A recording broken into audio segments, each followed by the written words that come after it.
Good evening, everyone. Welcome back. We got another installment of our Let's Talk About It Tuesday segment here.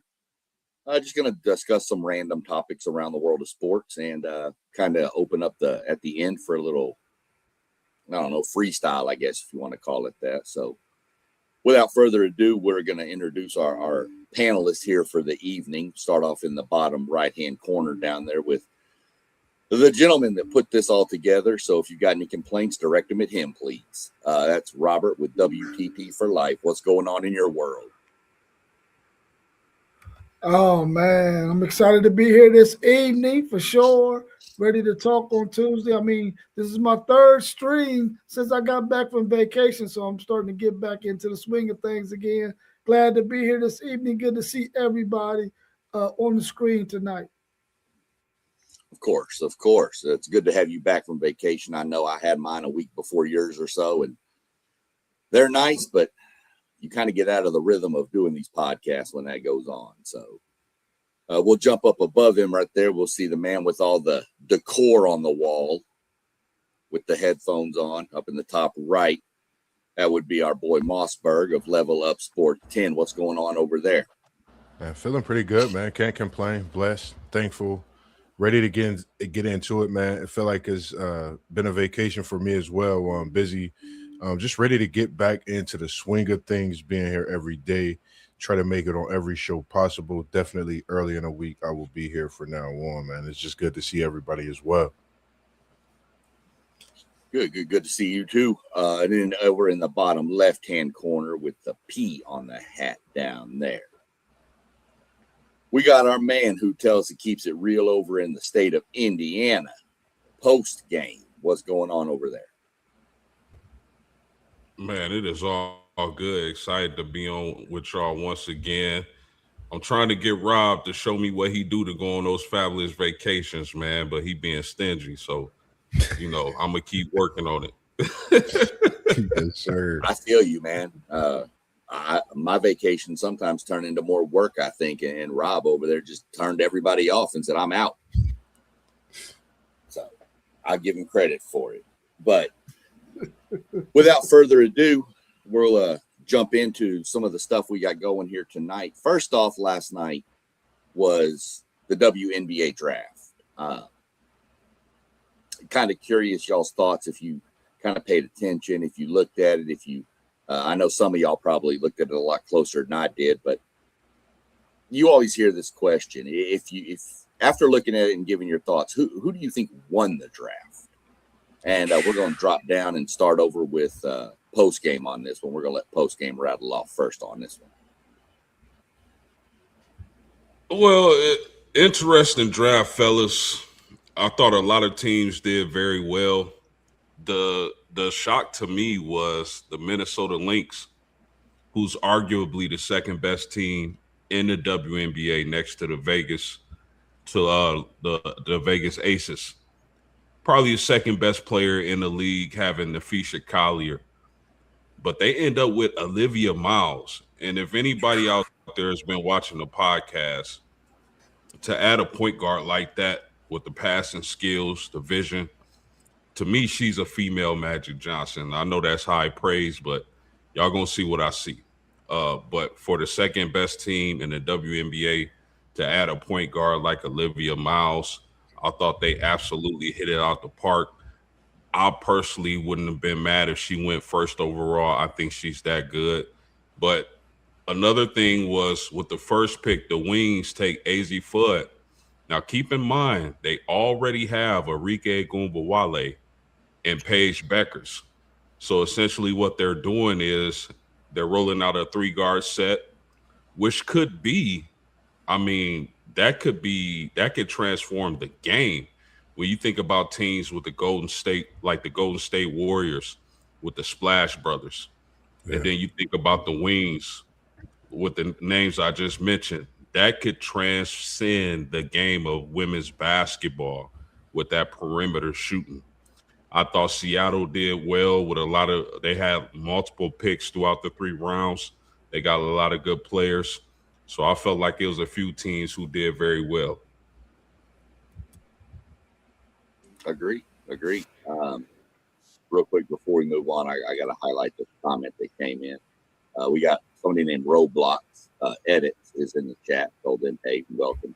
But our boy Doug decided to jump in with, he said UCLA won the draft. Yeah. 5 players drafted or something, right, in the first round. Yeah. So I had to give a quick shout out to our boy Doug. Jump up to you, Moss. I saw you shaking your head when I asked the question, so we'll let you jump on in and get your take out. Yeah, I agree. And I'm going to go over to the Washington Mystics. Talk about a couple of those UCLA women that they was able to snag in bets. And Angelic is one Take Zay's special ladies that he like on that UCLA team that he talk about in bets and parlay polls that he like as well. I think the way that they went to this draft, they got a bit of every position. They got a wing, they got a guard, they got a center. They built, and not just to win now, and they built them for the future. That way, if anything that goes on when it comes to contracts, I think this Washington Mystics team is a team to watch. And you got to remember, they were building things and competing with teams like Seattle, New York. I believe at the time the Minnesota Lynx, they were battling at that time to be one of those perennial teams. And they had dealt with some injuries, in that organization. I think now getting this draft with a Cody as well added, I didn't forget to mention her name, I'm sorry, with Cassandra and then Roy Harmon from Texas. I think this Mystics team, they draft the starting 5.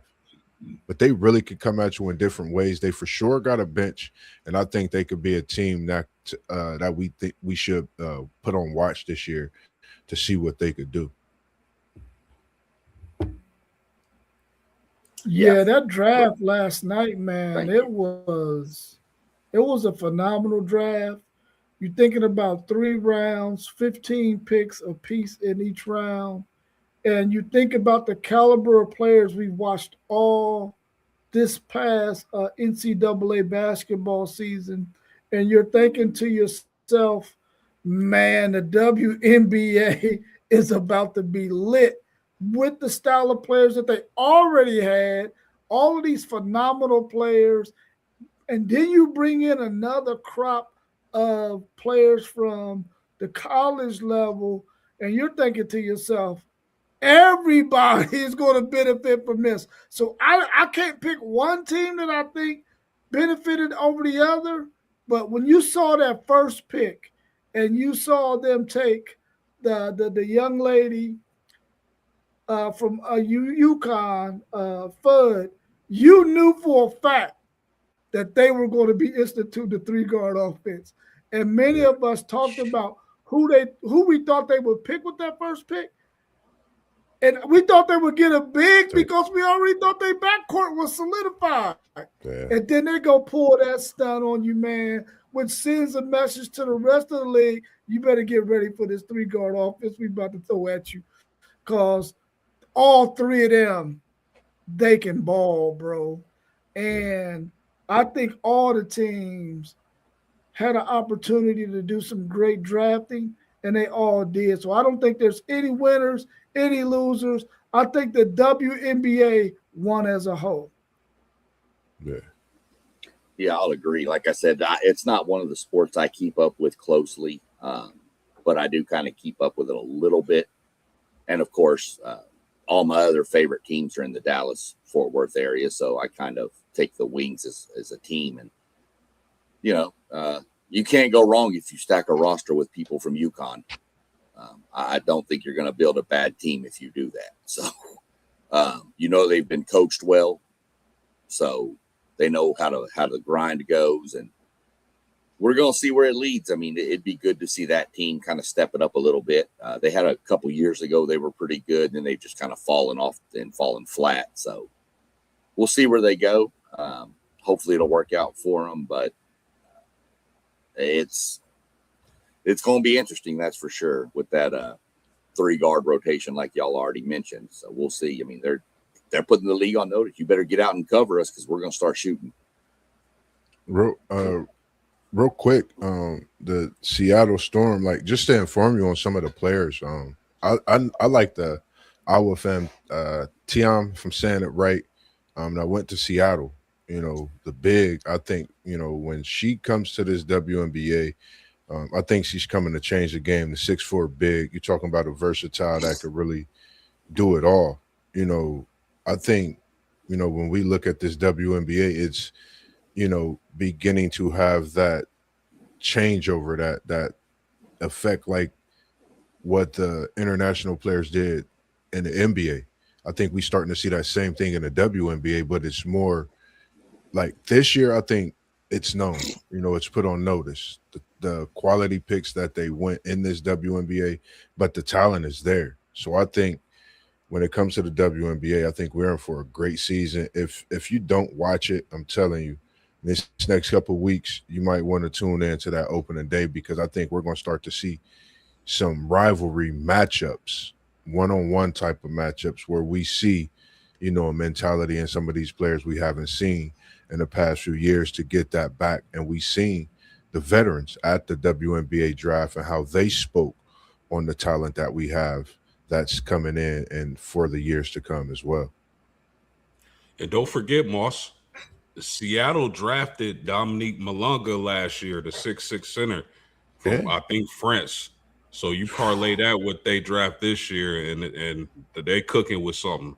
But I was surprised, fellas, that Big Beers from Oklahoma didn't get drafted last night. I know she's not the most athletic big in the WNBA draft, but man, she's physical and she can play in the post. I'm pretty sure she'll be signed by somebody, but I was a little surprised she didn't at least go in the second or third round. Yeah.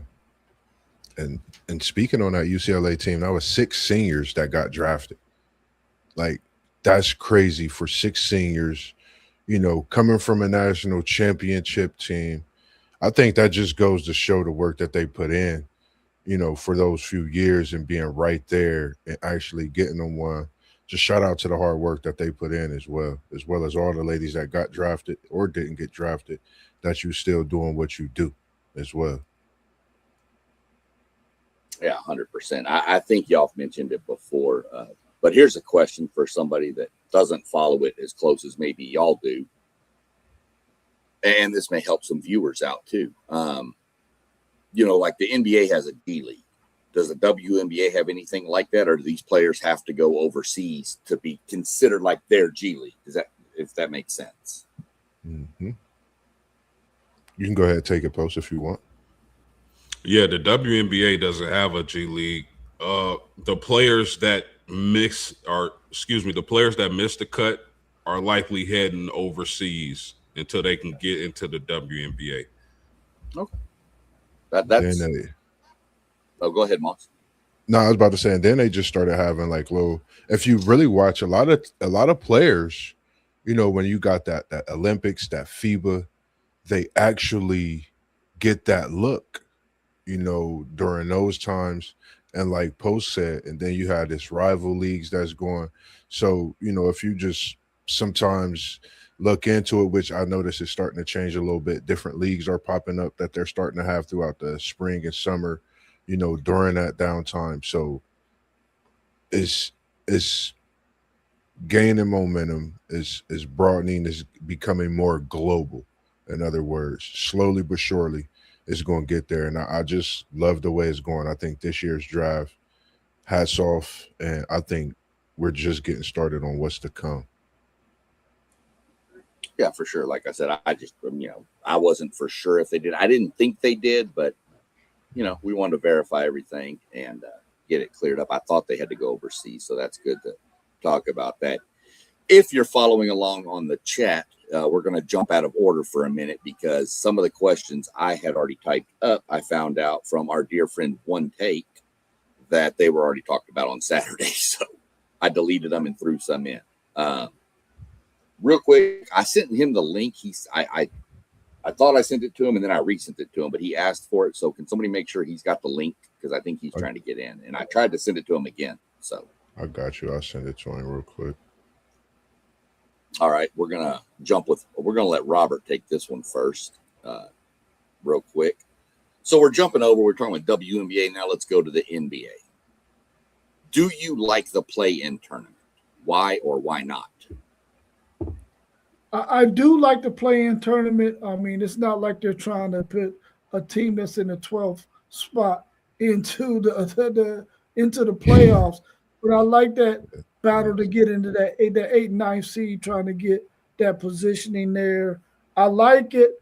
I feel like it adds another level of competitiveness in the NBA, gives us another thing that the NBA fans can look forward to, especially if your team is right there at that bubble spot of making the playoffs. You want to see them have an opportunity to play a play-in game to get that spot. So I like it. I like the thrill of it, and I hope that they can find some other things, maybe not when it comes to the playoffs, but some other things in the NBA that makes it a lot more interesting. Post game, your thoughts? Yeah, I've never been a fan of the play-in game. Excuse me. I just figure, there's 80. The NBA has an 82 game regular season plus preseason. You got 82 games to get yourself together and vie for that playoff spot if your team is that good. I really feel like they created the play-in specifically for LeBron James. That's just my opinion. I know they've been looking at this Laker roster, especially at the time when they first incorporated the play-in game. They knew the Lakers because, like hate them or love them, LeBron James is a breadwinner for the NBA. People are going to tune in and watch LeBron James, still the biggest star in the league. Whatever your feelings is about him, people going to watch. So I felt like they created that to keep him involved in postseason play. But I'm not a fan of the play-in games. I feel like you got 82 games to do what you need to do, and that should be that. Okay. For me, I like it. I don't know. I like the play-in game. I think it kind of brings some kind of intensity, for me, because I'm not really into watching as much NBA as I used to be. So the play-in game, what it's done for me as a fan of the game is brought that intensity back. You see these teams going out that one game, giving it all, but then they can also be a team that gets that next series also. I'm looking at this Golden State team. I'm looking at this Charlotte, LaMelo Ball, Con Knipple. I'm looking at these guys to do something major. I got Charlotte in a win tonight in this playing game against Miami. Sorry about Mr. Manzano if you're a Miami Heat fan, but hold that thought on predictions, Mom. Hold that thought. Oh, okay. But yeah, I like it. I love it. I just think teams like this, like we seeing tonight, really get a chance. And the way Curry been cooking, being that chef that we know he could be, it'll be amazing to see him go on a playoff run and challenge the king while he's down in LA, a few players, for a playoff push for a title. Well, I'm going to jump in here real quick with my take on it is before we get to Anthony, his comments real quick. We'll definitely get them up for you, Anthony. Appreciate you tuning in. I don't like it. I'm with post game. I agree with what Anthony had to say too, but I don't like it. I guess call me old school, call me that get off my lawn guy. I don't care. I like be in the top 8 or don't get in. That's just where I stand on it. Just me. I see we got one take Zay in the building now. What's going on? You got real quick before we jump into some of these comments we got. You got any takes on the WNBA and how you think the draft went last night? And then if you want to just link that together with, do you like the play-in tournament? Yeah, I ain't gonna pump fake. I ain't see none of the draft. I seen AZ Fudd went first, and I was just thinking I asked post game what he'd do. Lauren Betts was sitting right there. Why we ain't take Lauren Betts? But the play-in tournament is trash. Why are we giving out participation awards? That's what it is. I don't understand that.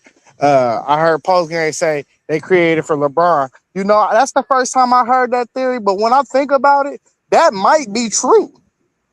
That really might be true. You know, they didn't want LeBron to be missed. That's their golden boy, their golden child. They did not want him to be out of the playoffs. So yeah, man, that stuff is trash. I don't know why we got it there. I think it even helps out tanking in a sort of way. So I don't know why it's there, but hey, to each his own. You know, they trying to get more money. You know, people gonna be tuned into them games tonight and tomorrow. Well, they start tonight and tomorrow. So I don't know. But hey, one take Timmy. I deserve a Grammy, an Oscar, and an Emmy. All right, go ahead. You always know you're gonna get something out of that one. Real quick before we move on, catch up with Anthony real quick. Said with how successful the Miami Heat have been in the NBA with multiple championships, I'm assuming he thinks the WNBA is going to try to bring back the Miami Soul. That's a possibility. I mean, they just brought back the Comets. So he also said he agrees the play-in tournament is a joke. We're rewarding mediocrity when most of these teams are below 500. And he disagreed with you, Moss. I don't think it brings back the intensity. I believe both the play-in tournament and the NBA Cup are a waste. It's a way for the NBA to make more money and cause more injuries. So that's our buddy Anthony. Again, all takes are welcome here. I like it. You know, and then he kind of chimed in with what I said. He's a new school NBA fan. He didn't start watching the NBA until after 99, but he was raised on families in the 80s and 90s. So, again, all comments and questions will be mentioned and talked about. So, definitely drop them, keep them coming. Helps the show roll. And we also enjoy all the people watching and tuning in right now. Yeah. We're going to jump down now to the next question is this is tonight. You got Miami at Charlotte and Portland at Phoenix tonight in the first two play-in games.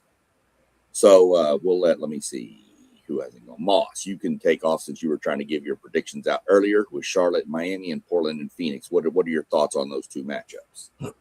I think the Charlotte team is hungry. I like the comment with Mr. Manzano. I think he'll see that intensity tonight out of this Charlotte team. I think that team that has been right there, I think, for the play-in game, some teams deal with injuries throughout the season, some things you can't control. I think it gives opportunity as well, but I'm going with Charlotte tonight at home over Miami. Portland is going to be a scary team in this game against Phoenix. If they get the opportunity to win this game against Phoenix, trust me, they're going to take it. But Phoenix at home can be tough, especially with the playoffs on the line. I'm going to be the wild guy that I am. I'm going with Charlotte at home, but I'm going to take Portland on the road. Okay. One take. You got any? What do you want to give in on it?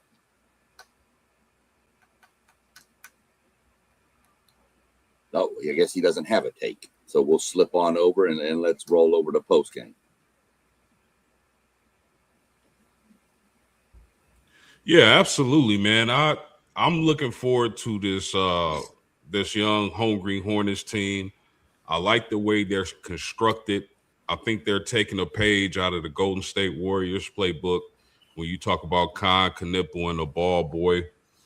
Now, I will admit that team is kind of exciting to watch. Even though I'm not a fan of the play-in games, I do like watching that team and their three-point shooting. And it'll be exciting to see what type of team they end up being in the future. But I'm with Moss also. I got Portland in the other game. I like how Portland's been playing lately. Last 10 games, they're 7-3. AV is balling. You wouldn't think Portland would even be a play-in team losing their coach, but they got a nice little roster that can make a little bit of noise. Yeah, I would like to see this Miami team that has a little bit more experience when it comes to playoffs to win this game. That's who I would think would win this thing.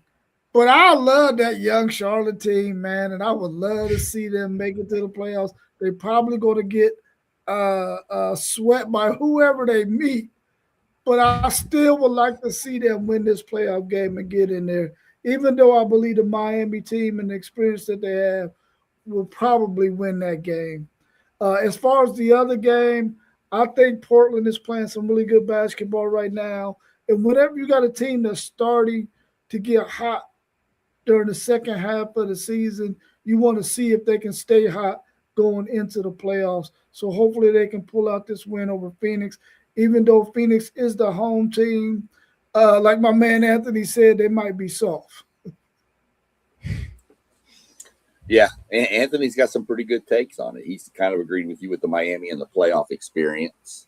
What he said there, he thinks Miami wins in a close game. He says, and it goes to multiple overtimes. And he does also have Portland winning because he says the Suns are soft. Zay, you ready? Still don't know if he's ready. He at work. Yeah.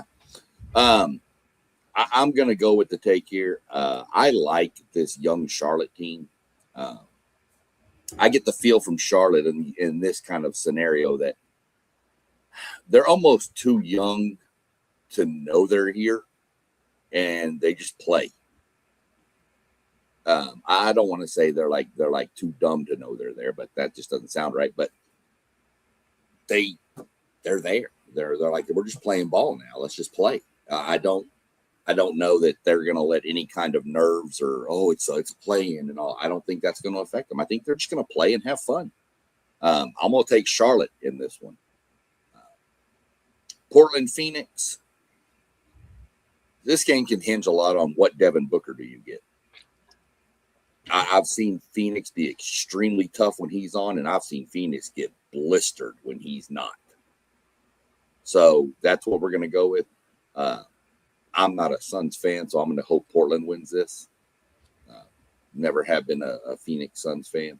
So I'm going to go with Portland in this one. And that'll shift us over. That'll get us through tonight, and then we'll shift over to tomorrow, where you have one person on the screen's team playing. They're going to be hosting the Orlando Magic, that being the Philadelphia 76ers. And then following that, you've got the West Coast showdown, which is kind of weird to see both of these teams in the play-in, the Warriors and the Clippers. It's been a while since we've seen these two both at the same time down that lower. So, Rob, I'm going to let you go last because your team is involved in this. I know you're a Sixers guy. So, Moss or post-game, whichever one of y'all's got your hot take. We'll let post-game go first. Moss, you went first last time. So, post-game, you got this one. Yeah, fellas. I like the Orlando Magic. I just think they've been coming along lately.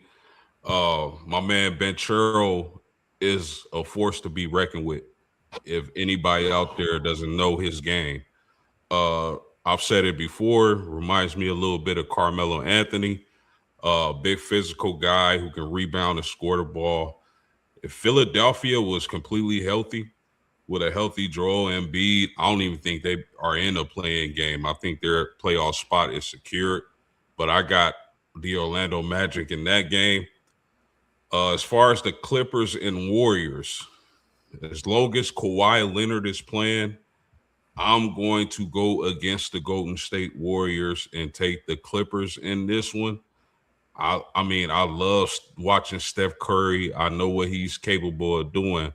But I just think this year, Golden State doesn't have what it takes.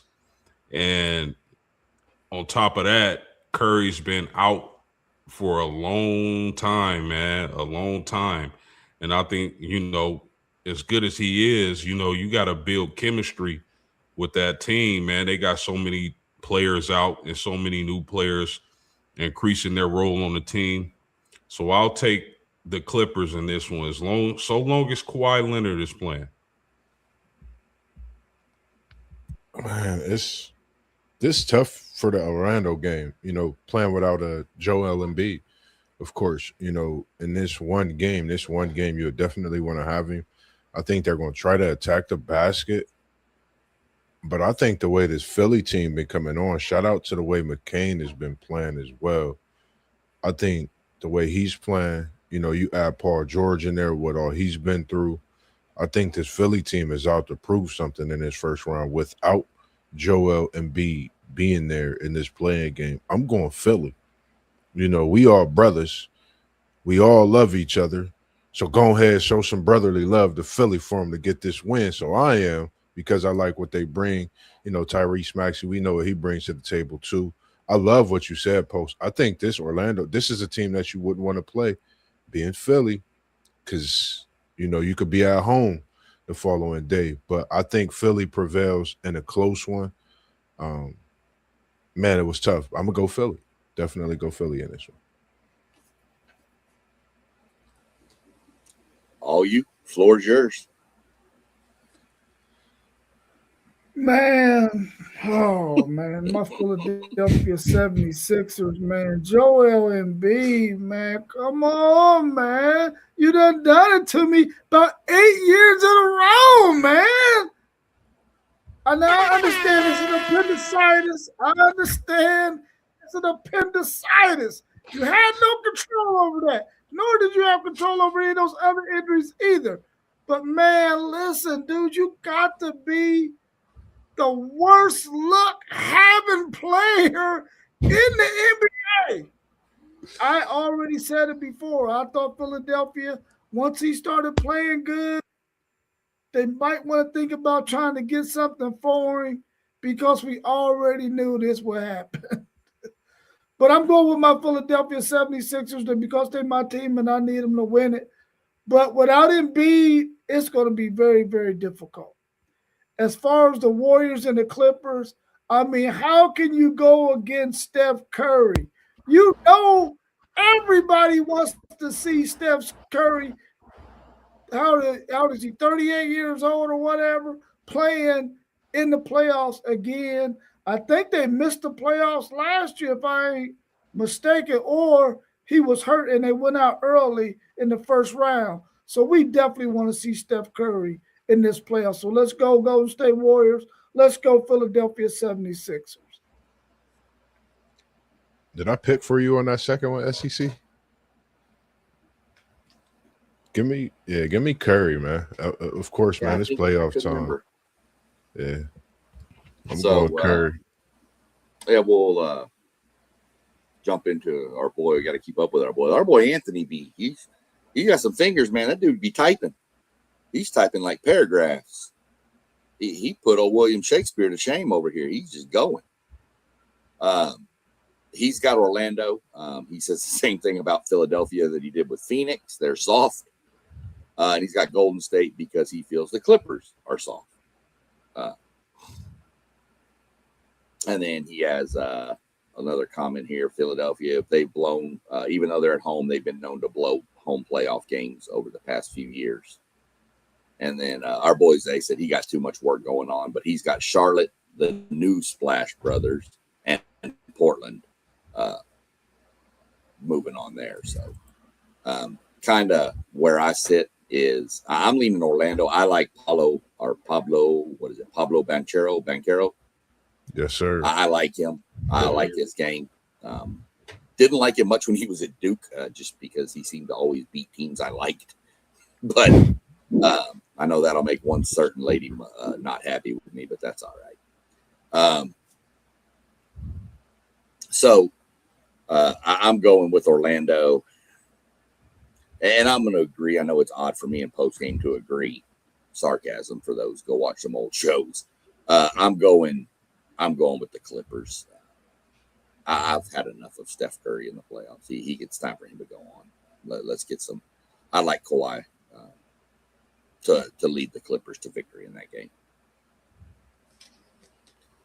So now we're going to scroll back up to the top, and this is where y'all will be able to follow along. That closes out our WNBA and NBA discussion. So now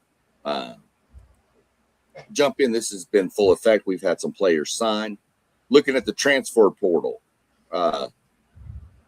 any of your teams signed anybody?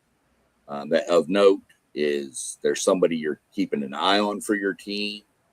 Just kind of go around your teams. I know y'all got a pretty big sign over there at BYU. That's still your team, right, Moss? Yes, sir. I ain't going nowhere. Ever since AJ arrived, nah, you next good. year it could be Washington State, or I don't know what we're doing. Listen, it's BYU, AJ. Okay. I've literally had like of all teams, like I used to watch BYU. Even growing up being a Kentucky fan, like I'm a basketball, I soak it up. So BYU was a team I always watch.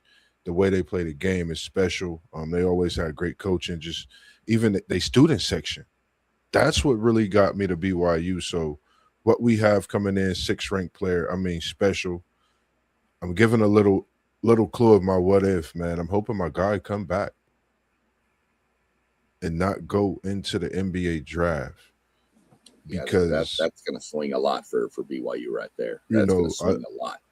That's the main thing I'm looking at. I know what we have coming in. I know we lost Robert Wright to the transfer portal. Another guy we lost to the transfer portal, I want to say Bernard Jr. But outside of that, really haven't looked to see if they're going to let Richie, come back with the injury through the season or not. I think a lot of things for me is just seeing what AJ does. I know the talent we have coming in is going to be great. If we can get a couple bigs in a portal, that would be awesome. BYU bigs. If you're out there in the portal, I'm calling you BYU bigs because we see you and we want you to come and join the Cougar Nation. The pavilion could get popping. So come to Provo, and you know what goes on down in BYU, man. Moss will love to cheer for you, talk about you, but that's just what I'm looking forward to, see what AJ does and what we get in the bigs, coming into the portal. Yeah, for sure. Robert, you went last time, so we'll let you follow up right now. I haven't really, believe it or not, I haven't kept up with Texas. Okay. Yeah, well, Texas is in a pretty good position right now. They were able to keep Montas, so that's going to be a big help for them. Now, Dylan Swain has declared for the NBA draft, but he still has an opportunity to come back. And if he comes back, Texas can be really, really good. They got Isaiah Johnson out of the portal from Colorado, a nice running guard. And they also got a forward 6'7" guy from out of TCU. I can't remember his last name, might be Pounds or something like that. But anyway, this guy is really, really good out of TCU. Has some really good statistics in the Big 12. So we're excited to have him in that backcourt. He'll be a really good running mate with Montas.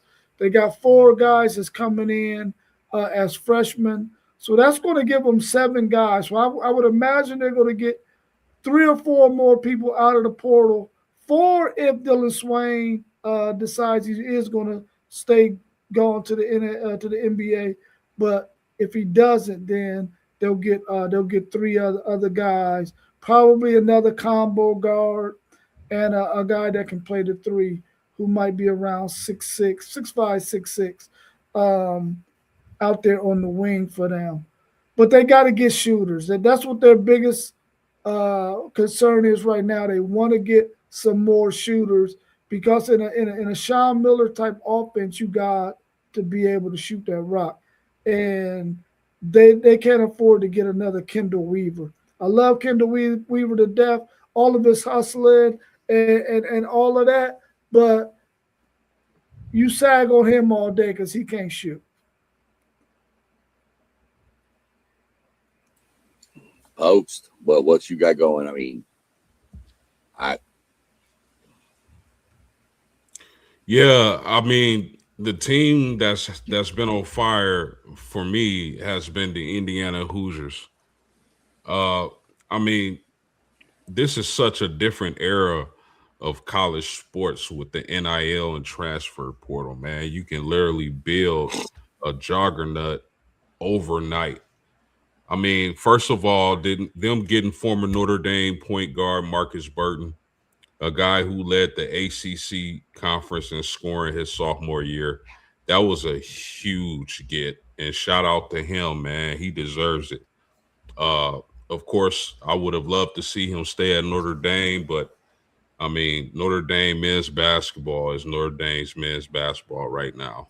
I'm not expecting too much from them, but key additions, man. Jaden Mustafa from Georgia Tech, Darren Harris from Duke.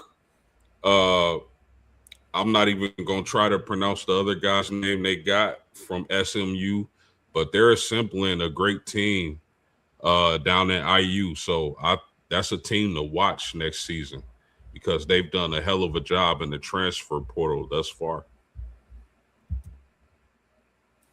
Yeah, for sure. We picked up Haggerty from Kansas State at A&M. Big pickup for us, I believe. We got some word that Clements was going to come back. Vincent is going to come back.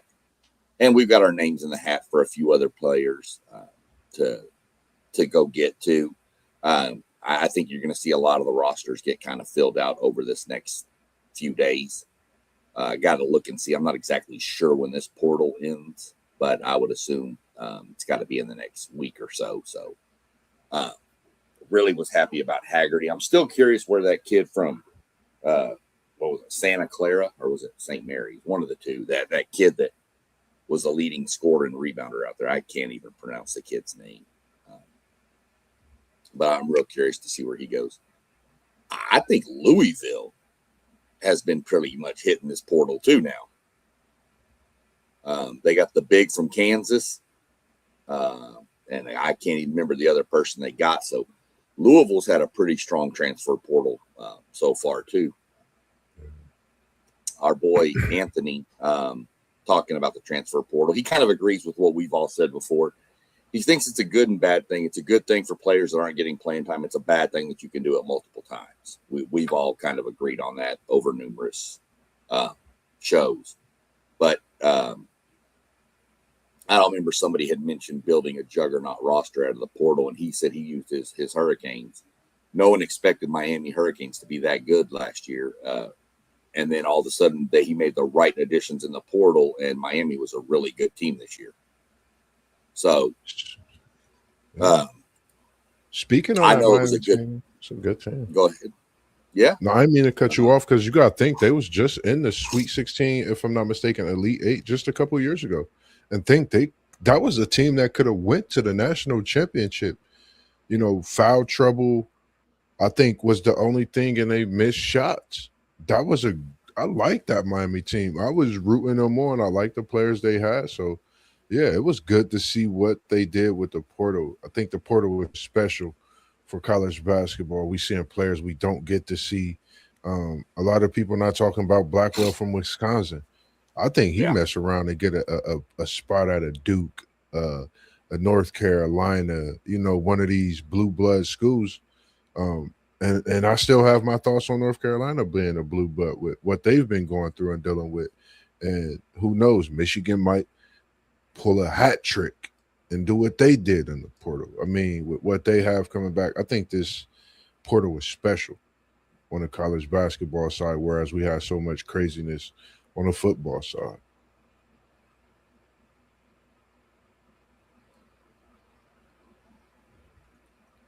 One of the starting guards from Villanova transferred into Miami. Lewis. I know I saw it pop up, but I'm not real familiar with his game. But from what I read on the pickup, it's a pretty good pickup for Miami. Oh, yeah. Yeah, Texas was after him, too. Oh, then I'm glad he went to Miami. Yeah. Good kid. Smart kid. Yeah. That'll move us off from there.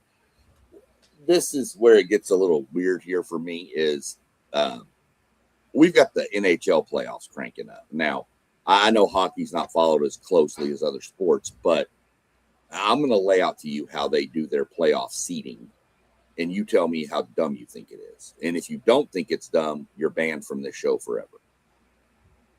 So in every sport, you go the 8 teams make the playoffs in hockey, by the way, in each conference. By the way, the Blue Jackets missed out. Philadelphia won the game last night, so the Blue Jackets missed the playoffs.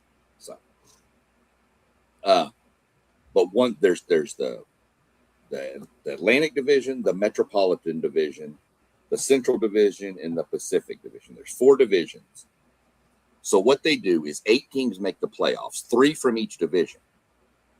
Now, instead of the 1 seed playing the wild card, the 8th place team, and the second division winner playing them, they take, like, Dallas is the 2nd seed in the Central Division, and they have to play Minnesota, who's the 3rd seed, in the first round, and then turn around and they would play Colorado in the next round. So 1 plays 8, but yet 2 plays 3, and then the winner of that plays 1.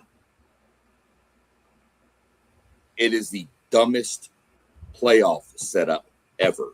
You are the 3 best teams in hockey this year were Colorado, Dallas, and my Minnesota Wild. Those 3 teams were the 3 of the 5 best. They're all in one division. They're all in the Central, and they have to play each other before they even get to the conference finals. Instead of just seeding based 1, 2, 3, 4, 5, 6, 7, 8 based on record, they seed it by your conference. It is the dumbest seeding procedure of any major sport I have ever seen in my life. You are eliminating 2 Stanley Cup caliber teams before the Western Conference Finals even start. And hopefully it's hard to follow unless you follow hockey to kind of know how it breaks down, but it just doesn't make sense to me. It would be like the Bulls in the Jordan eras, but yet they would have to play in the first round. They had to play like Boston, and then in the second round they had to play the Knicks instead of getting, like, no offense, but Orlando. Not playing the 8 seed. Now they get the 3 seed, and then they get the 2 seed, and then they get whatever's left. That's kind of what it would be like. So, looking at the standings, what I'm trying to figure out is why is a team with, okay, I'm looking at it different now. Okay, like, I know it's by the points too. Right.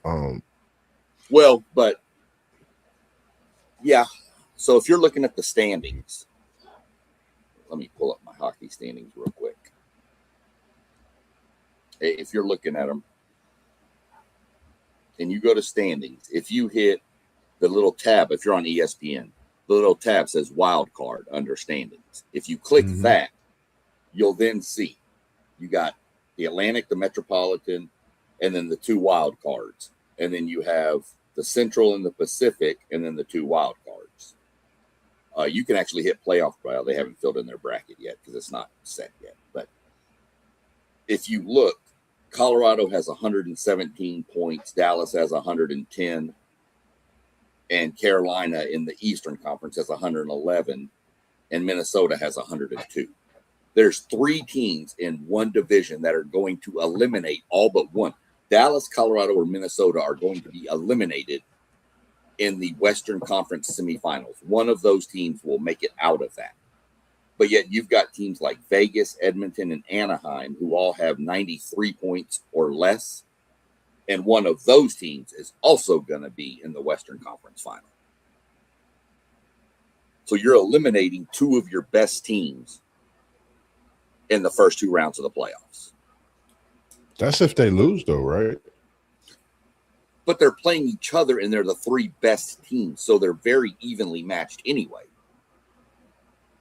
I don't know. I think it brings – I think you just got to have your hockey helmet on and be ready to play. It's different because of the point system and everything, how they do it, but I don't know. Like, yeah, they've changed it a couple times as well, but I don't know. I've been kind of used to how they do what they do personally, so I just think one thing I know in hockey, they got to come out and they got to give it they all. That's why they call it the Stanley Cup playoffs. Like, it's called the NBA Finals. I think, right. When you losing teeth on that ice, I think we know what the intensity is like within itself. You know, you out there throwing your body, you know, so I love playoff hockey is second to none. I'll tell you that. Playoff hockey is second to none.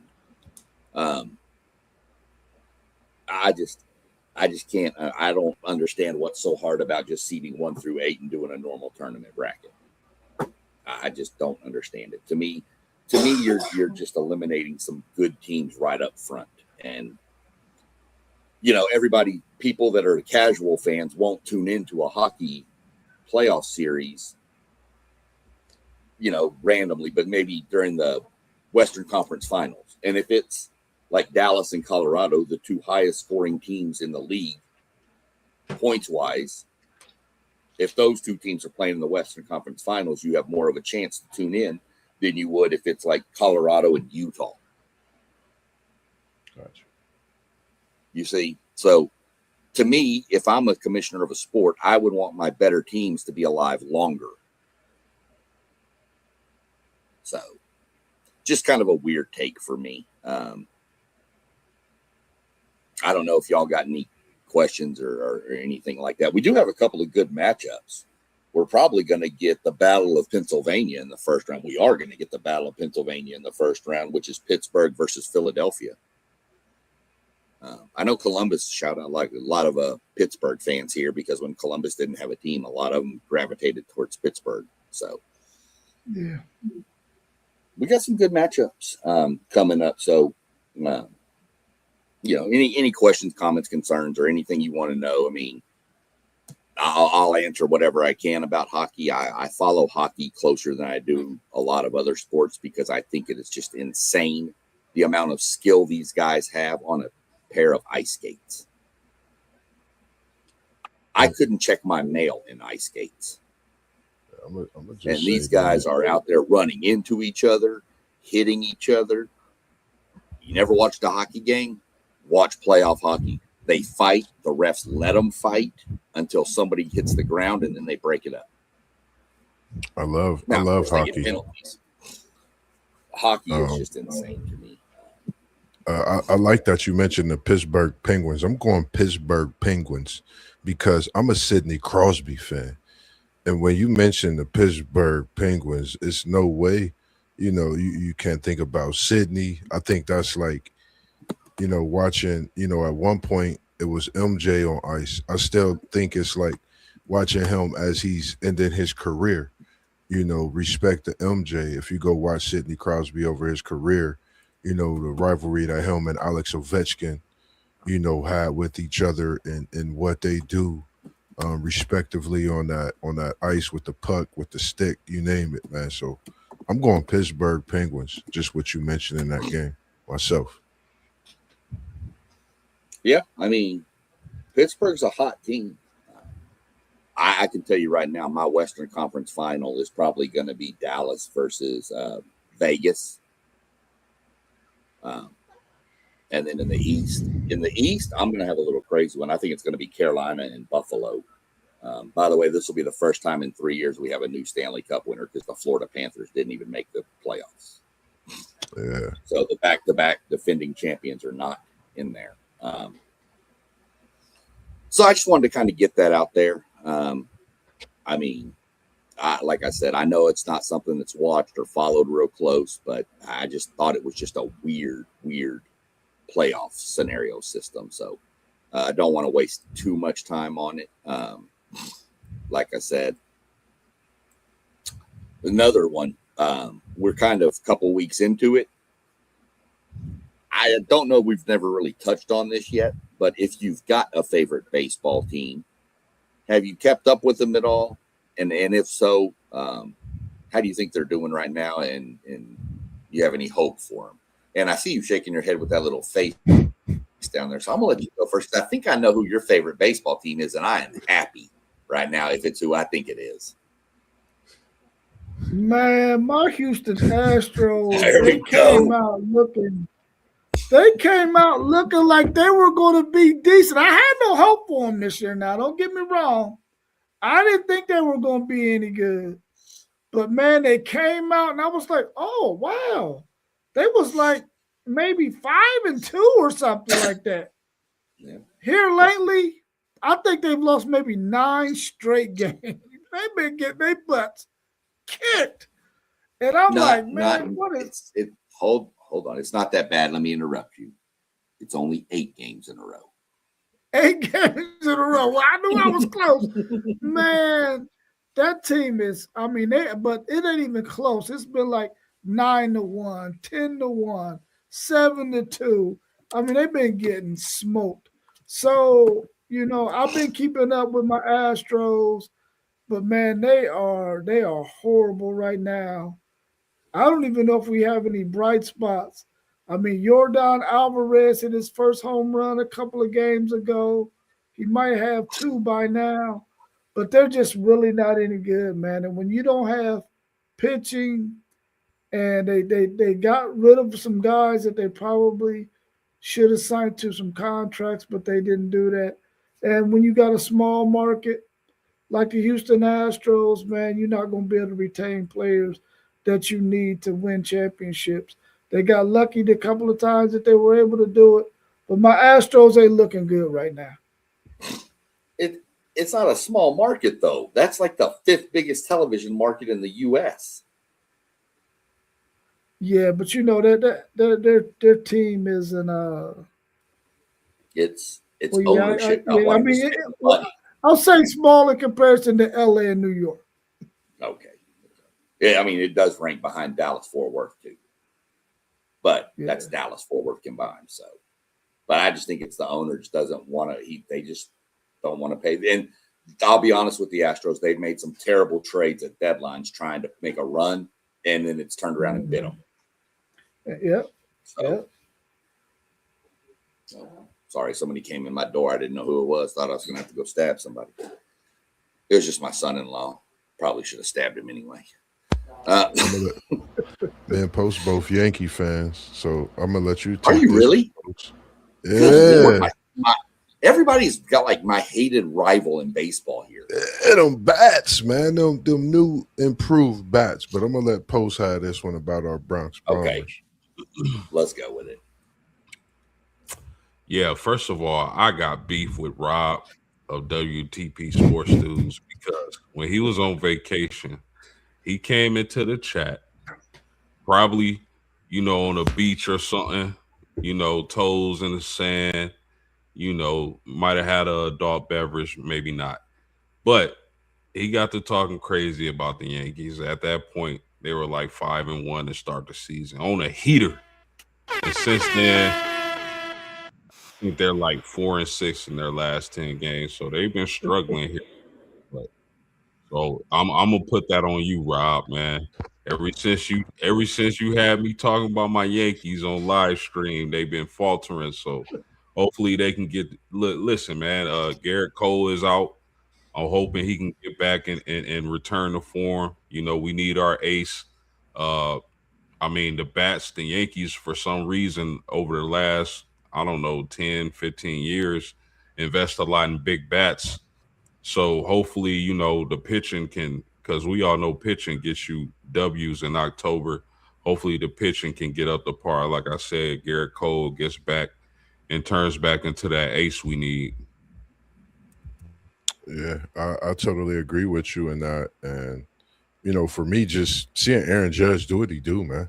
We know his bat going to swing. I think if our, pitching come in healthy, and we know as a Yankee fan, when our pitching is doing what it do, you never know what the Yankees will do. Great pitching, great hitting, and great defense amounts to titles. So for me as a Yankees fan, I just want to see, like you said, Cole get healthy, get our pitching rotation back to form, and be better, especially in that playoff. October, I think that's where normally we get hot. I think we've lost a little of that steam at that time, but I think with this team and this build, I think we can get that back. And Judge is, like I said, man, he's just one to none, just a special talent. It's just good to see him in a Yankees uniform and not have to go against him, for sure. Yeah, for sure. Doug jumped back in. He's a huge Astros fan too. So, but he says the Pirates are looking pretty good. Yeah, they are, but the Pirates are the Pirates. They always falter at the end. And the Astros are killing me. Anthony says my Marlins are doing pretty well, for sure. We'll see how they hold up too. My team is actually, I was very pissed off at them a few weeks ago after getting swept by Cincinnati.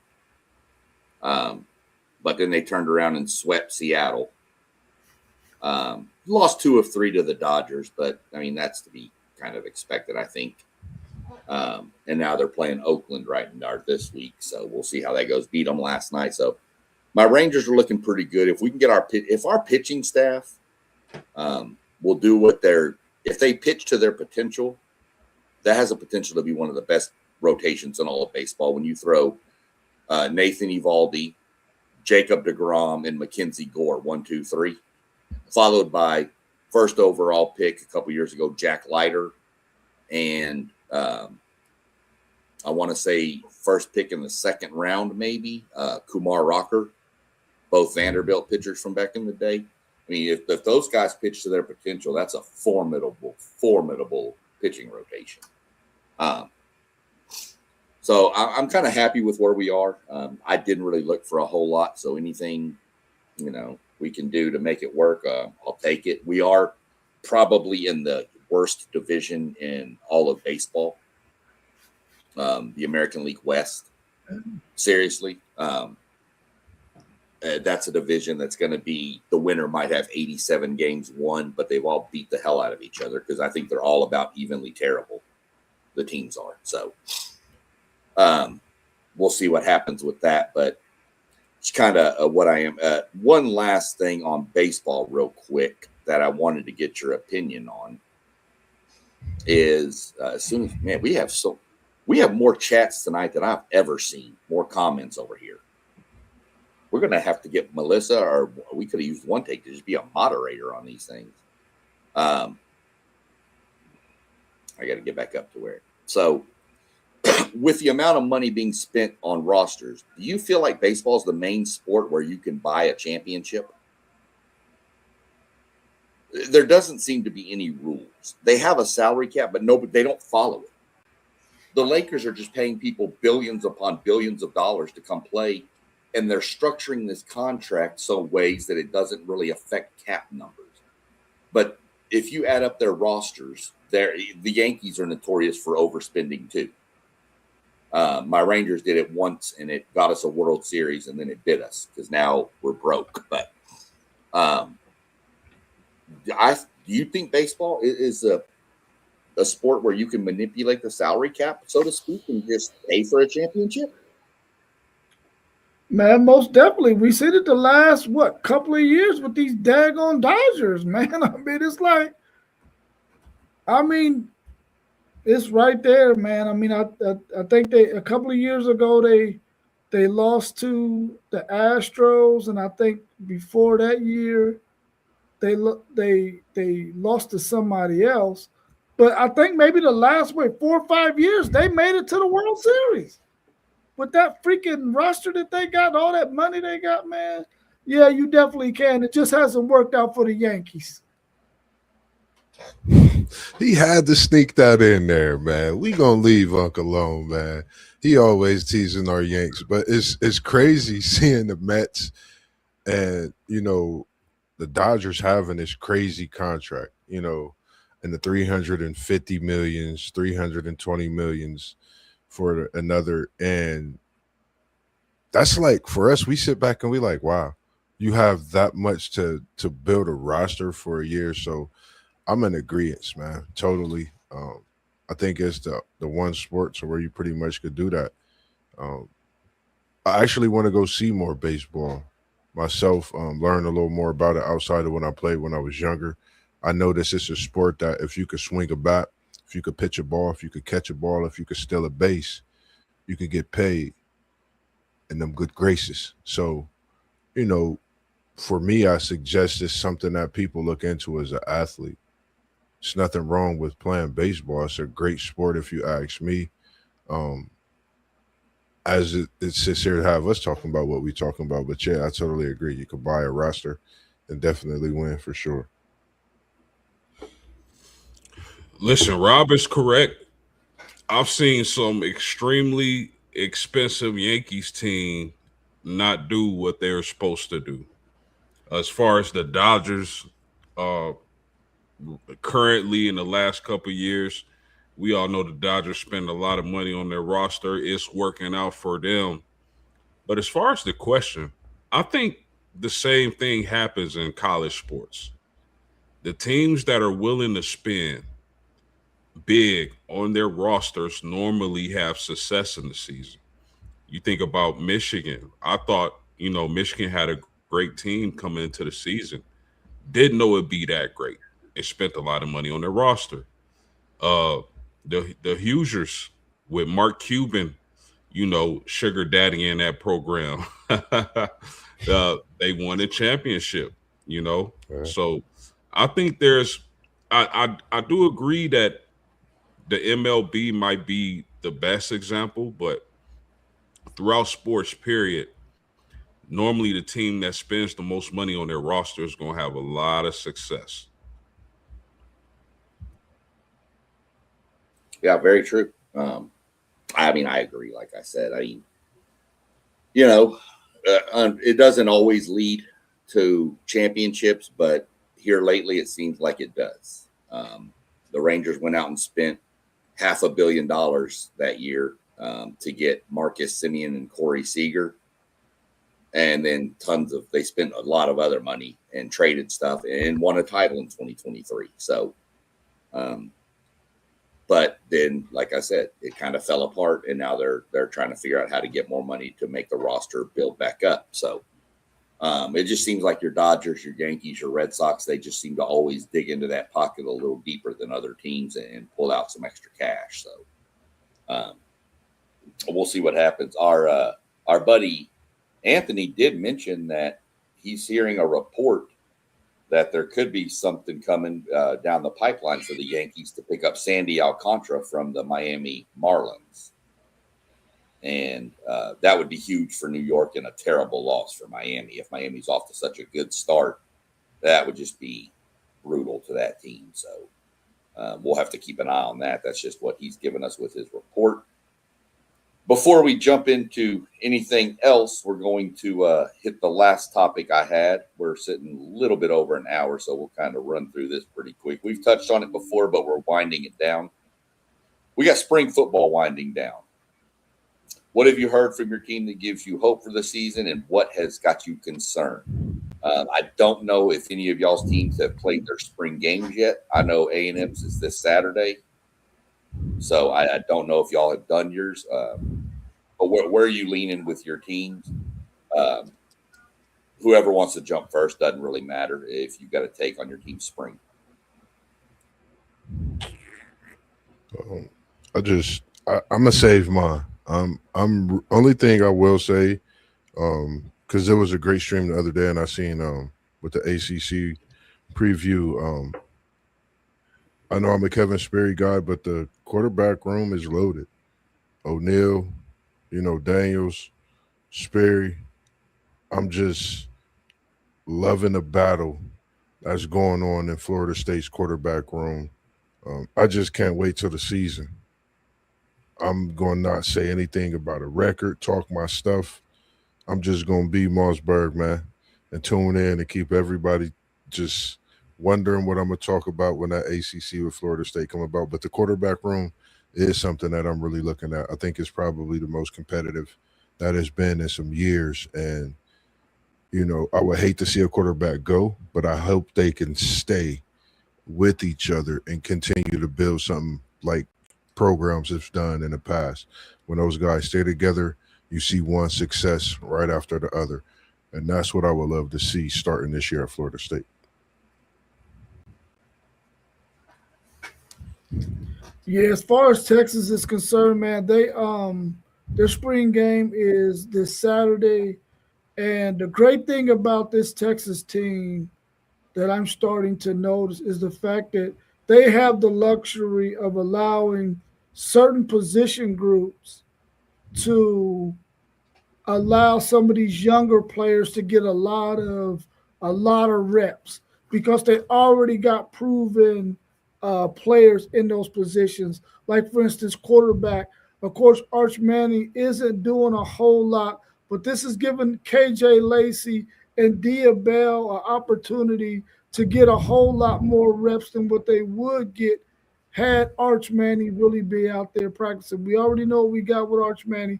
We don't necessarily need him to be taking these reps away from these younger players during the spring. At left tackle, the same case. Trevor Goolsby, we know what we got right there. He's probably going to be a top 15 pick in the following draft in 2027. So we can allow another younger player to go and get some action there. Along with on the defensive side of the ball, we got some younger players that we can allow to get some reps on the defensive line because we already know what we got at a lot of those positions. And we brought in a lot of guys in the transfer portal that has a lot of experience, which, like I said earlier, allows Texas to be in a really good position to get a lot of guys some reps that are young. Because you're gonna, if you're planning on winning a national title, like I think Texas is, you got to be able to have players who can help you play that gauntlet of those 15, 16, 17 games if it goes that way. And so I like what I see so far from Texas and what they've been able to do with their really, really talented players, being able to give them a time to get their bodies together while some of these younger guys can get some reps.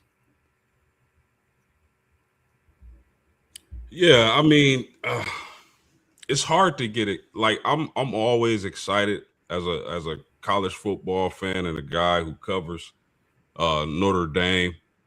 But it's hard to get excited because it's like, all my life I've been, used to mediocrity when it comes to Notre Dame. Then here comes Marcus Freeman, and we playing in the national championship game. So it's hard, like, to get excited because it's like, all the reports are good. There's nothing bad being said. You feel me? So, uh, I mean, the the key thing about this Notre Dame team, as far as the spring goes, is the depth of talent they have, especially on the defensive line, getting Charlie Partridge, a guy who developed J.J. Watt. So I think he's going to be huge for that defensive line and their growth and their ability to get after the passer. It's like, on paper, it's like, how do you pass against Notre Dame with the DBs they have, defensive linemen, some of the more underrated linebackers in the nation? So I'm a temper my expectations. I'm excited. I like what I've been hearing. I like what I've been seeing. Of course, everybody want to talk about the Ohio State receivers coming over. CJ Carr. The thing is, we've seen before where a guy has a good freshman year and then he either regresses or doesn't live up to expectation his sophomore season. They call it the sophomore slump, right? So that's something I'm going to be looking out for. But other than that, man, if all things go well, relative health, I'm looking forward to what they'll be able to accomplish. Shout out to my man Anthony Mazzano. I'm just joking with you, my man. I'm happy to have you on the channel. You bring some really good insights. If you missed it, Rob, Anthony posted a comment and said, "Do we have a Hurricane fan as part of our network?" I was just going to be nice and be like, not that I know of. And then post game decided to go to a whole different level and tell him, we're not looking for one. And I'm dying laughing. I see post game laughing because he knows what I just read.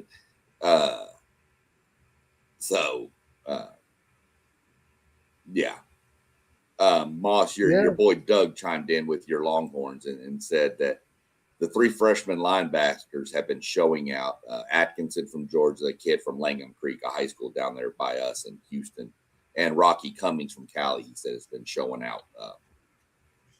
And he Moss, sure your has. boy Anthony here, this is why you probably don't like him. He said, can you trust Norvell not to screw it up?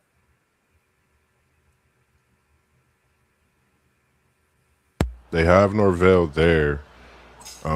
So I'm not gonna say anything, against what I just said, when it comes to Florida State this season. I'm of course optimistic. I think this is a great battle we got coming in. I like, Jaden O'Neal is one of his guys that he brought in. I just want to see it back to what I know it is. Everybody knowing you talk about Florida State, what Florida State football is, what it can be, the program itself. You could argue with me all day and we could debate it. We got two arguably of the greatest playmakers ever to touch the field in college football history. Peter Warrick and Prime, but that's a whole nother conversation. But when it comes to Norvell, I'm a trust him. You don't have him at Florida State, which we know is a very prestigious school, a blue blood. You don't keep him there as hot as his seat has been. I think this is a do or die season when it comes to it overall. That's just my opinion. I think I'm gonna say it's a do or die season for Norvell. That's just it. Moss, how like what does that look like? Do they let him, if let's just say if y'all struggle early, do they let him finish out the season? Or if he's mediocre-ish, maybe he get the 6 or 7 wins? Because it feels like, man, that seat, man, is, oh my goodness. It's covered in gasoline, bro. Listen, I'm rocking. If I'm Norvell, I'm like this every week, and I'm like this when the game comes. I'm moving. I'm doing what I need to do. I'm getting the guys into this locker room week in, week out. I know it's possible. I know everybody's schedules get busy. I'm going all in. That's Cleveland Cavaliers' motto is all in. We're going all in this year at Florida State. I think that's the only way you have to combat what's been going on at Florida State. If we lose early post game, if we get the November post game and we have 3 to 4 losses, Norvell will not be there in that rivalry game. I'm not for sure if it's in the Swamp or if it's in Doak Campbell, but mark my words, because y'all making me start to get antsy and start cooking up and get it going. But I'm gonna say it's do or die still. But he have to get Florida State, get this monkey. I don't know what it is. I still feel like it's the hangover, from not putting Prime in that place, having that situation and whatever. These type of things can happen in sports. When you don't do certain things, it could follow you. But I don't know. Bro, speaking of Prime, fellas, is he on the hot seat? Is his seat hotter than Norvell's? Ooh. Yeah, I say so. He is. I mean, I'm not going to say that they've turned the burner up all the way up on high yet, but I promise you it's above low. It's starting to percolate a little bit. So I hate to say this to anybody that might be a Buffalo fan out there, a Colorado Buffalo fan, but being that it's Colorado probably buys him at least a little bit longer of a leash than most other places would. He wouldn't have this leash in Alabama. I can tell you that. Yeah, because it's like the economics of the situation. Yeah. And shout out to Manzano being in here, and I feel what he's saying. When Florida State, man, we show love to everybody, man. Hurricanes that came through Doak Campbell, we done went through and put the Hurricane to sleep. You know how it go when that rivalry comes. So, shout out to your boy Fletcher Jr. coming back. Shout out to Malachi Tony, your Miami Hurricanes. And shout out to Mensa, who y'all got. Y'all may unleash something special and go on another run and hold it down in the ACC. I don't know, but I know you looking towards that Miami-Florida State game, and it's got a lot of implications this season. Good to see you, Anthony. Here, continue to follow along with us. I put a link in the chat where you see WTP for life. That was a preview of Miami's schedule last year with our boy Justin Geiger, who lives here in Columbus. He's from Miami though, but he just happens to live here in Columbus, Ohio. So check that out. And then when we get closer to the season and we doing our previews, we would definitely like to have you on to do the Miami Hurricane preview if you would like to. Just make sure you stay in contact with us so we can make that happen. Let me go find his comment real quick. Which one, Anthony? Which one was it? You talking about the one with the TV markets? You talking about the one about the TV markets? Is that the one you're asking about, Anthony? While you answer that, I'll run through mine real quick.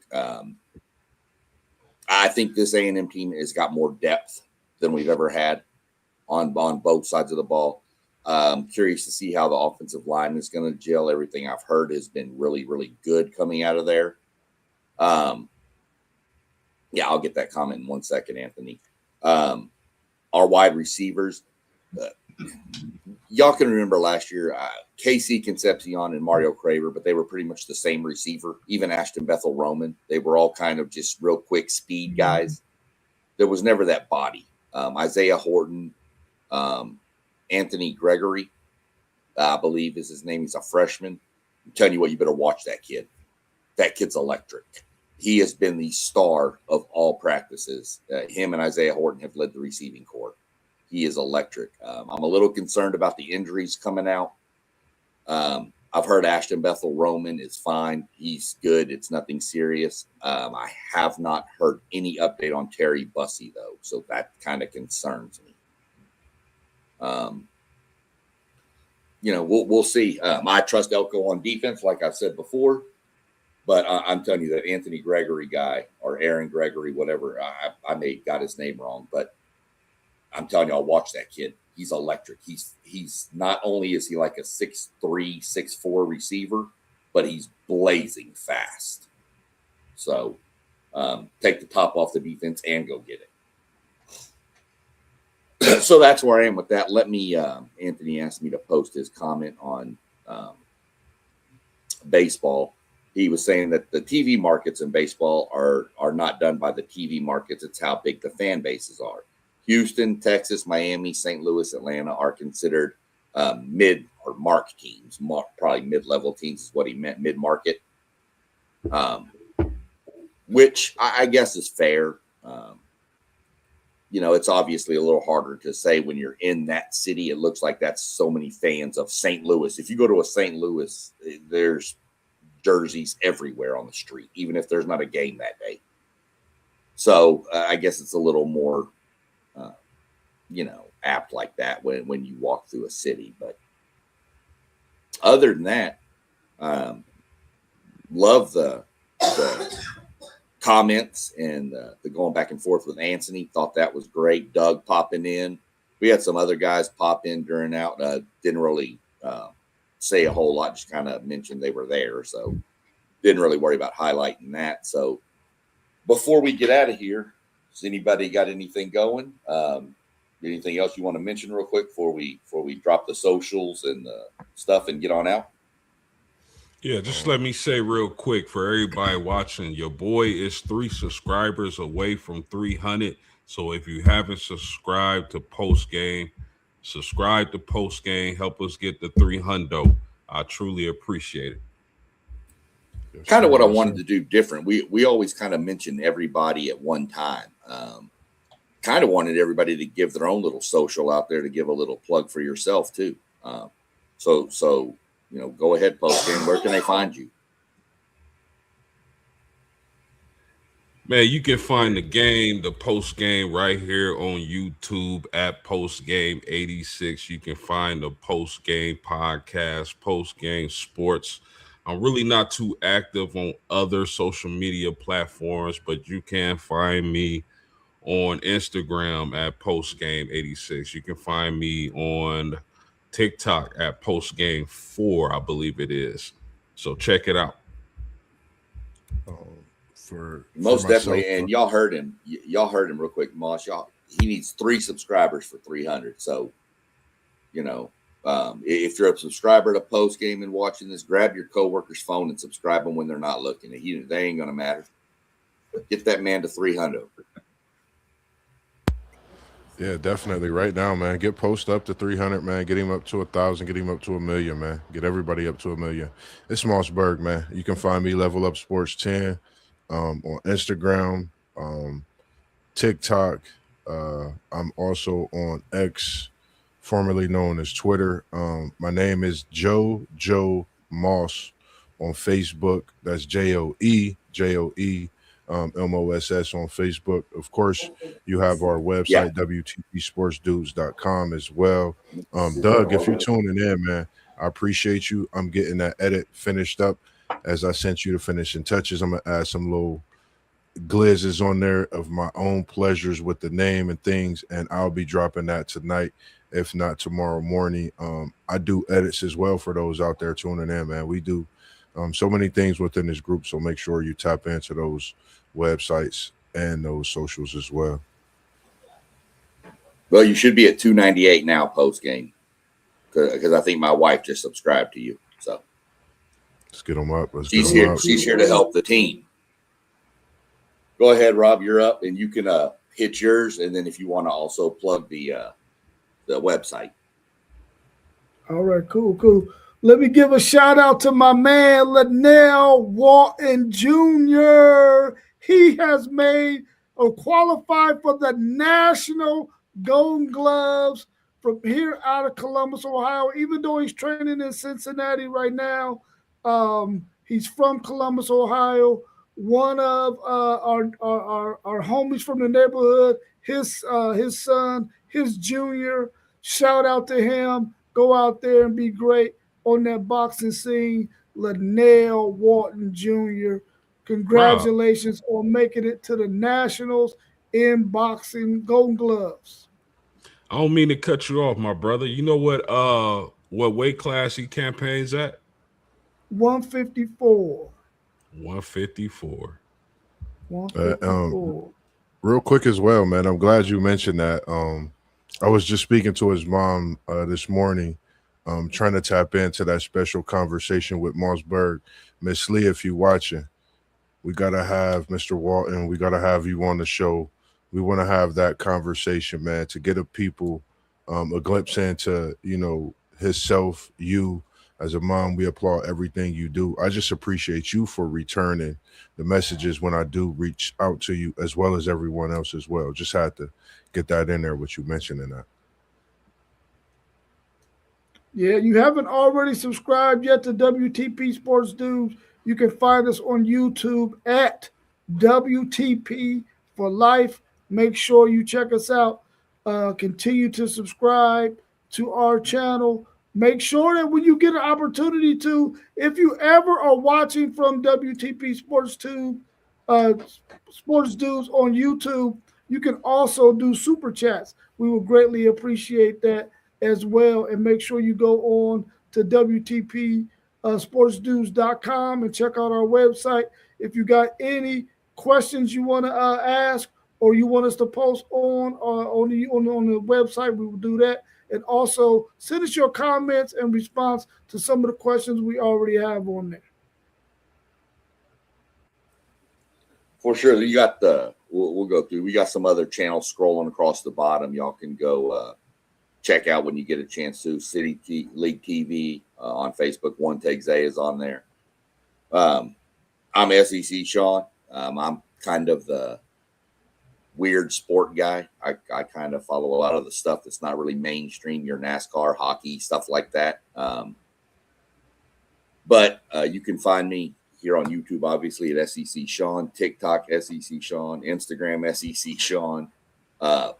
WTP Sports Dudes also does have a Patreon page that all these are uploaded to. These videos are uploaded there too.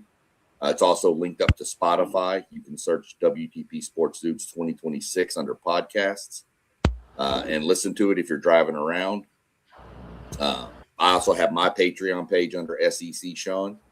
That is mostly it's all NASCAR talk on there right now. That's kind of what I'm focusing in on that avenue. Do giveaways on it, autographs from drivers, things like that are given away to paid subscribers. And again, we get some paid subscribers on our WTP Sports Dudes page, and we'll work on giving some stuff away there too. Hopefully we can get rid of some of that stuff off Moss's wall to help him clean up, but we'll see about that.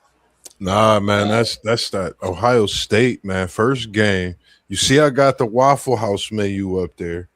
That's that Waffle House menu for them good eats, but it's not the newest menu. But I did get a menu, you know. I'll be snapping. That's the Mambo over there. That's Joey Speaking Burrow of Waffle House, I got a little Waffle House story for you. We were coming back from the birthday party up in Delaware for my granddaughter Sunday, and one of my guys who used to work for me had come, and he was driving home, and he texted me, and he goes, "Hey, somebody just got pulled out of the Waffle House on a stretcher." And I said, "What?" He said, "And it ain't even 2 a.m." Wow. So, you know I'm not there no more. Especially if I wonder if it was the one in Marysville or no, it was the one. It was the one right here off 23. It's that one. Wow. That's the one we drove right past. So yeah, that's Worthington. It'd be you know, hopefully everything was all right, man. So that's where you can find all of us. I'll run through real quick. I know, Moss, you're going tomorrow with your What If, right? Yes, sir. What If Wednesday? Part we doing? Part 4? Part 4 tomorrow? I think so. Yes, sir. Post, you're going on Thursday with we gonna do Respect It or Check It, or are you doing a mock? Yeah, I haven't. I'm not 100% sure as of right now, because I kind of want to do a final mock where we all can be there. You know, it just makes it better. I know, some people work or whatever the case may be. So I'm gonna see. I haven't decided yet. I know one thing, Jed does want you to do the mock on Saturday morning. If you get in contact with him, he's gonna reach out to you too. If you want to do it on Saturday morning. Yeah, that would be perfect, because it gives us a chance for us all to be there and participate in a mock, which would make for a better mock draft. I know it's gonna be tough for me because I'll be cooking again. I know I'll be cooking PTO the whole month of May. Yeah, PTO, the whole month of May with PTO, KT's bro. Eat, man. Was that a cough? Was that a cough I heard, Moss? Is it? Shout out to KT's Good Eats, man. The birds, man, keeping me employed. Through this time of me really figuring some things out. Really, locked in on what we do, man. I really, have dreams about us doing something that we, don't see right now. I really, have so many things to where it's just constantly in my brain. And I think, chances, I know they say chances make champions. You got, there's rewards and risk. It's just a lot of different things that I've heard and know has been, wisdom. So, I'm that guy. I'm willing to sacrifice, for the better when it comes to something that I love doing. And I love what we do.